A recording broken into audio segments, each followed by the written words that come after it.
নতুন বাংলাদেশে আমরা কোনো বৈষম্য চাই না।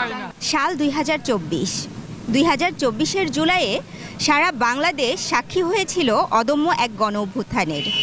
কোটা আন্দোলন দিয়ে এই আন্দোলনের সূত্রপাত হলেও পরবর্তীতে রাজপথে নেমেছিল পাবলিক ইউনিভার্সিটির সাথে সাথে প্রাইভেট ইউনিভার্সিটির ভাই বোনেরাও।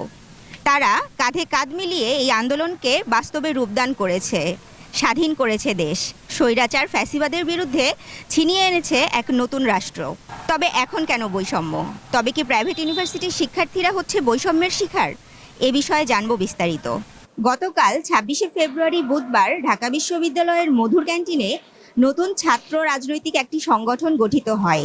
সেটির নাম বাংলাদেশ গণতান্ত্রিক ছাত্র সংসদ। এবং এই প্রেস ব্রিফিংকে কেন্দ্র করে সেখানে হাতাহাতি এবং নানা উত্তেজনার সৃষ্টি হয়। এক পর্যায়ে প্রাইভেট ইউনিভার্সিটির শিক্ষার্থীরা আহতও হন, এমনও খবর এসেছে। এ ব্যাপারে কথা বলবো আমরা প্রাইভেট ইউনিভার্সিটির বেশ কিছু শিক্ষার্থীদের সাথে।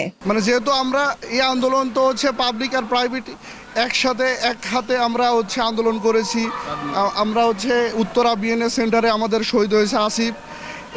এখানে আমরা অনেক ভূমিকা রেখেছি, আমাদের ছাত্র ভাইয়েরা নর্দার্ন বিশ্ববিদ্যালয় অনেক ভূমিকা পালন করেছে।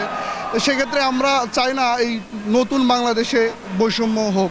তো আমরা এই নতুন একটা সংগঠনকে আমরা আহ্বান করব যে তারা যত বৈষম্যের জন্য যেহেতু এই আন্দোলনটি হয়েছে এবং তারা যত সরকারি বিশ্ববিদ্যালয় এবং প্রাইভেট বিশ্ববিদ্যালয় দুইটা নিয়ে যেন বৈষম্য যেন না করে, আর সবাইকে নিয়ে কাঁধে কাঁধ মিলিয়ে এই বৈষম্যটা যেন দূর করে, এই প্রত্যাশায় থাকবে। স্টুডেন্টরা স্টুডেন্ট পলিটিক্স বা ক্যাম্পাসের রাজনীতি এগুলো কি আপনি সমর্থন করেন? একদমই না। তাহলে এই যে সমসাময়িক ইস্যুতে যে আমরা দেখেছি জুলাই অভ্যুত্থানে পাবলিক ইউনিভার্সিটি স্টুডেন্টদের পাশাপাশি যে প্রাইভেট ইউনিভার্সিটি স্টুডেন্টরাও শহীদ হয়েছেন, তাদের অবদান কতটুকু এবং যদি ছাত্র রাজনীতি চলেই তাহলে তাদের অবস্থানটা কোথায় হওয়া উচিত বলে আপনি মনে করেন? বৈষম্য বিরোধী আন্দোলনের মেইন আমাদের জিনিসই কিন্তু ছিল যে ছাত্র রাজনীতি বাদ দিতে হবে। আন্দোলনটা হয়েছিলই কিন্তু ছাত্রলীগ কেন্দ্র করে। তো এক সময়ে সরকার পতন ঘটে, তারপর থেকে অন্তর্বর্তীকালীন সরকারের পুনর্গঠন হয়।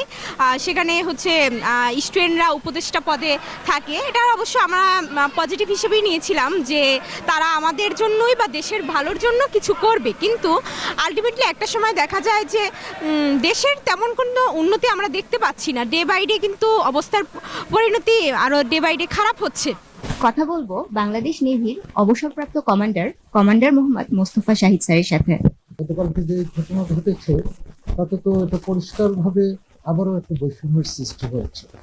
আপনি জেনে থাকবেন যে এই বৈষম্য বিরোধী জুলাই 24-এর যে আন্দোলন হয়েছে, সেই আন্দোলনের প্রথম শহীদ হয়েছে নর্দার্ন ইউনিভার্সিটি।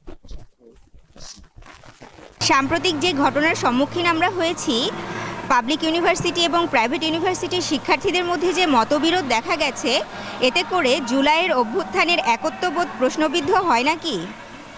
পাবলিক ইউনিভার্সিটির শিক্ষার্থীর রক্ত যতটা দামি, প্রাইভেট ইউনিভার্সিটির শিক্ষার্থীদের রক্ত ততটাই দামি, এবং ঠিক ততটাই দামি কোনো এক অজপাড়া গ্রামের স্কুল বা কলেজের শিক্ষার্থীর রক্ত।